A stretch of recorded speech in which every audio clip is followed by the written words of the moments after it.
नमस्कार, मैं हूं रत्ना और आप देख रहे हैं सी न्यूज भारत। वक्त हो चुका है छत्तीसगढ़ बुलेटिन का। बात होगी जशपुर की, जहां सर्व नाई सेन समाज के महासम्मेलन और प्रतिभा सम्मान समारोह में छत्तीसगढ़ के मुख्यमंत्री विष्णुदेव साय शामिल हुए। साथ ही बात होगी सूरजपुर की, जहां पुलिस ने बड़ी कार्रवाई करते हुए गांजा सहित 2 आरोपियों को गिरफ्तार किया है।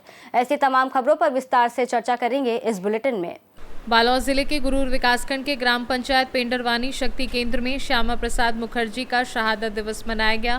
कार्यक्रम में सरपंच बालचंद टंडन, कंवर त्रिलोकी राम साहू, नवीन पटेल, राम कुमार साहू, जागेश्वर चेलक सहित ग्रामवासी उपस्थित थे। इस अवसर पर त्रिलोकी राम साहू ने श्यामा प्रसाद मुखर्जी के जीवन और योगदान पर विस्तार से चर्चा की। के लिए हम सब उपस्थित हैं। वास्तव में बहुत कुछ कम ऐसे ही लोग होते हैं जो अपने अल्पायु में, कम समय में राजनीति के शिखर पर, जो राजनीति के इतिहास में अपना नाम अमर कर गए, ऐसे हमारे डॉक्टर श्यामा प्रसाद मुखर्जी जी, जिनका जन्म 6 जुलाई 1901 को हुआ था और जिसका बलिदान 23 जून आज के दिन 1953 को जम्मू कश्मीर में बलिदान हुआ।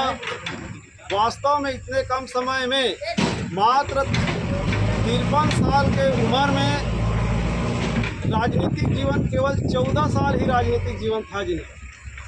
ऐसे डॉक्टर श्यामा प्रसाद मुखर्जी महान शिक्षाविद, मात्र 23 साल में सिंडिकेट कहता है, एडवोकेट वाला जो बनाते हैं सिंडिकेट होकर प्रेसिडेंट सदस्य बन गए 23 साल की उम्र में, और 33 साल के उम्र में वो कुलपति बन गए पश्चिम बंगाल के। चलो बताओ, इतना कम उम्र में युवा कुलपति, बैरिस्टर, इतना उसके पास शिक्षा। और 1951 में, उससे पहले 1947 में जब देश आज़ाद हुई, उसके बाद देश में अंतरिम सरकार के जब गठन हुई, तो अंतरिम सरकार के गठन में सरदार वल्लभ भाई पटेल, महात्मा गांधी, सावरकर जी ने नेहरू को अनुरोध किया कि आप इसको केंद्रीय मंत्रिमंडल में शामिल करें।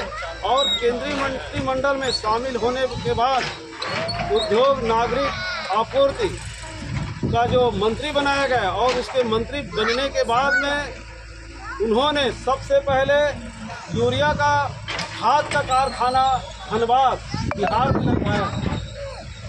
उसके बाद में जो भिलाई स्टील प्लांट जो बना है, वह डॉक्टर श्यामा प्रसाद मुखर्जी का ही देन है, जो आज भिलाई स्टील प्लांट जो छत्तीसगढ़ के दुर्ग जिले में बना। ऐसे महामानव 1951 के प्रथम चुनाव में उन्होंने कांग्रेस से विधायक बने और पश्चिम बंगाल के लिए बहुत कुछ लड़ा, और बहुत ही कम उम्र में हिंदू विशाल महासभा के उसको कार्यकारी अध्यक्ष बनाया गया। उससे पहले उसका अध्यक्ष वीर सावरकर जी थे। उन्होंने अपने स्वास्थ्य की गतिविधियों को अपनी बीमारी की वजह से देखते हुए डॉक्टर श्यामा प्रसाद मुखर्जी को अखिल भारतीय हिंदू महासभा का अध्यक्ष बनाया गया। बालोद से सी न्यूज संवाददाता रमेश कुमार चेलक की रिपोर्ट।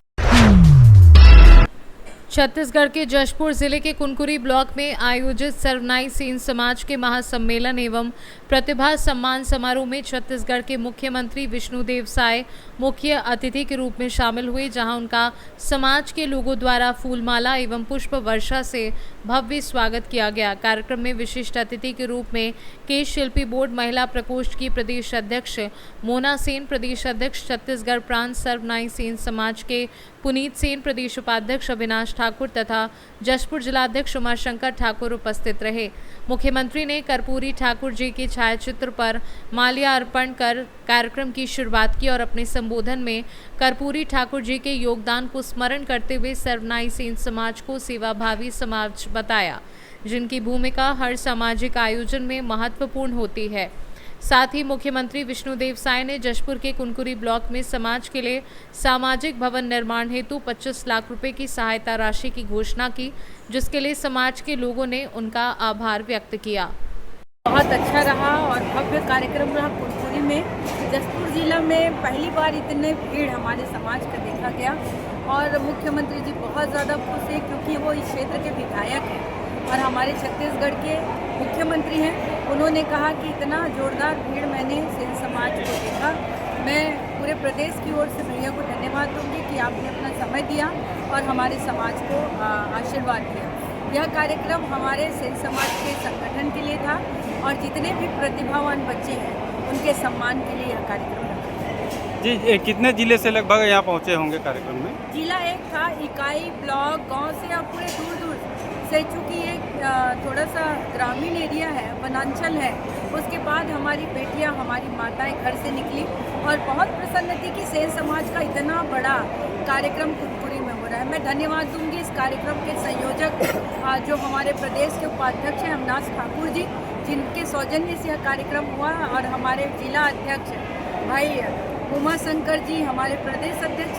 मैं आपको एक चीज़ जरूर बताना चाहूँगी कि हमारे प्रदेश के पूरे पदाधिकारी आज जशपुर में हैं। 7 घंटे का रास्ता तय करके हम लोग 2 बजे 3 बजे यहाँ पे पहुँचे और आज लगा कि हमें कुनकुरी जाना चाहिए और इन लोगों ने भी हमें बहुत सपोर्ट किया। मैं सबको धन्यवाद देती हूँ। पहली चीज़ सर्वजनांचल से छत्तीसगढ़ के इतिहास में पहली बार है कि जशपुर जिले में हमारे सेन समाज में मुख्यमंत्री जी शिरकत की और इतनी बड़ी तादाद ये दिखाती है कि सेन समाज मुख्यमंत्री जी का कैसे स्वागत। और हमारे समाज का कार्यक्रम करवाने के मेन उद्देश्य था कि चूँकि मैं प्रदेश का उपाध्यक्ष हूँ, रायपुर हर बार होते गया है, मैं सरगुजा अंचल, बस्तर अंचल में भी इसी प्रकार कार्यक्रम करके समाज को जोड़ने की प्रक्रिया में हम लोग लगे हुए हैं।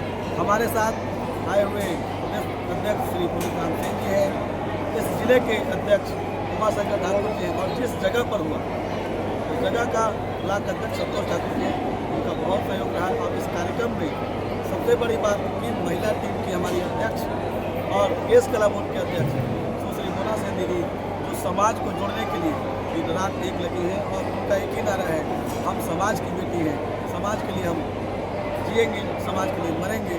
उनका इसी नारा से आज जो देख रहे होंगे आपकी अपार जन समूह, सेन समाज का समूह जो दिखा, कई समाज का समूह जो दिखा जशपुर में, आज तक इतना भव्य आयोजन कभी नहीं हुआ।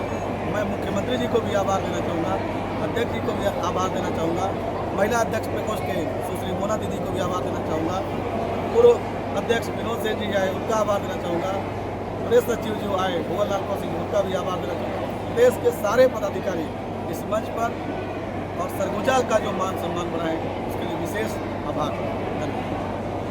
छत्तीसगढ़ से सीनू संवाददाता सरोज श्रीवास की रिपोर्ट। जशपुर जिले में स्कूल शुरू होते ही क्षेत्र में चलने वाले स्कूली वाहनों के दस्तावेजों, फिटनेस की जांच के साथ साथ कुल 48 चालकों परिचालकों के साथ स्वास्थ्य का भी परीक्षण किया गया। चेकिंग के क्रम में सुप्रीम कोर्ट के द्वारा जारी गाइडलाइन के अनुसार चेक किया गया। प्रथम चरण में जशपुर में 27 स्कूली बसों की जांच की गई।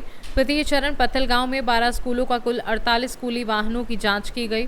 वरिष्ठ पुलिस अधीक्षक शशि मोहन सिंह जशपुर के दिशा निर्देशन पर पत्थलगांव यातायात पुलिस, परिवहन विभाग एवं स्वास्थ्य विभाग ने संयुक्त रूप से ठाकुर शोभा सिंह कॉलेज ग्राउंड पत्थलगांव में स्कूल बस जांच शिविर का आयोजन कर द्वितीय चरण में जिले के 12 स्कूलों के कुल 48 स्कूली वाहनों की जांच की। स्कूली वाहनों का जांच करना अत्यंत आवश्यक है। यातायात पुलिस पत्थलगांव की उपस्थिति में ये कार्यवाही पूर्ण की गई। ये जशपुर जिले में बढ़ती सड़क दुर्घटनाओं को देखते रहे मद्देनजर यातायात पुलिस के द्वारा लगातार इस तरह के प्रयास किए जा रहे हैं जिससे कि सड़क दुर्घटनाओं में कमी हो सके। उसी कड़ी में पहले जशपुर के पुलिस लाइन में ये किया गया था। सभी ड्राइवर्स को बुलाया गया था जो स्कूल बस चलाते हैं, उनके दस्तावेजों की जांच की गई थी और उनका फिजिकल चेकिंग भी किया गया था, जिसमें खासकर उनके आँख का भी उसमें चेकिंग किया गया था और उनके बीपी और शुगर की क्या स्थिति है। साथ ही उन्हें ट्रैफिक नियमों का पालन करने के लिए हिदायत दिया गया था। उसी कड़ी में आज पत्थलगांव में भी उसी एक्सरसाइज को रिपीट किया गया है और आने वाले दिनों में जिले के अन्य कस्बों में भी इस एक्सरसाइज को हम लोग करेंगे ताकि यातायात की बढ़ती दुर्घटनाओं पर रोक लगाया जा सके। जशपुर से सीनू संवाददाता दीपक वर्मा की रिपोर्ट। सूरजपुर पुलिस ने गांजा तस्करी के खिलाफ कार्यवाही करते हुए 80 किलो गांजा और एक बुलेरो वाहन जब्त किया है, जिसकी कीमत करीब 24 लाख रुपए बताई गई है। इस मामले में 2 आरोपियों को गिरफ्तार किया गया है, जबकि एक फरार है। डीआईजी व एसएसपी सूरजपुर प्रशांत कुमार ठाकुर के निर्देश पर पुलिस नशीले पदार्थों के खिलाफ कड़ी कार्यवाही कर रही है। 22 जून को थाना जयनगर पुलिस ने ग्राम जमदेई में वाहन चेकिंग के दौरान संदिग्ध बुलेरो वाहन को रोकने का प्रयास किया, जिसमें 2 व्यक्ति पकड़े गए और गांजा बरामद हुआ। आरोपियों के खिलाफ एनडीपीएस एक्ट के तहत कार्यवाही की गई है।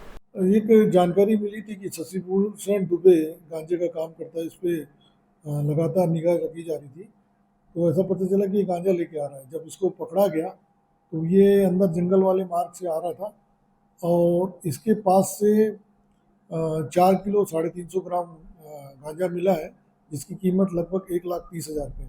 इसको अरेस्ट कर लिया गया और कहाँ से लाया था और क्या करने वाला था, इस संबंध में आगे विस्तृत पूछताछ की जा रही है। नशे के खिलाफ लगातार जो सूरजपुर की कार्रवाई चल रही थी, उस पर एक अच्छी सफलता मिली, जहाँ पे हमने चेकिंग लगाया था जयनगर थाना क्षेत्र में, जहाँ पे बुलेरो में 2 लोग ओम प्रकाश और मोतीलाल बसो नामक व्यक्ति से की गाड़ी को चेक करने पे उसकी गाड़ी में 80 किलो गांजा मिला है, जिसकी कीमत लगभग 24 लाख के आसपास है और इस पे दोनों को अरेस्ट कर लिया गया है और आगे पूछताछ की जा रही है। ये भी कर रहे हैं कि ये कहाँ से ला रहे थे और किसके पास ले जा रहे हैं, ये भी आगे कार्रवाई की जाएगी। सूरजपुर से सीनू संवाददाता सुरेंद्र साहू की रिपोर्ट। फिलहाल इस बुलेटिन में बस इतना ही। देश और दुनिया की तमाम बड़ी खबरों के लिए देखते रहिए सी न्यूज़ भारत।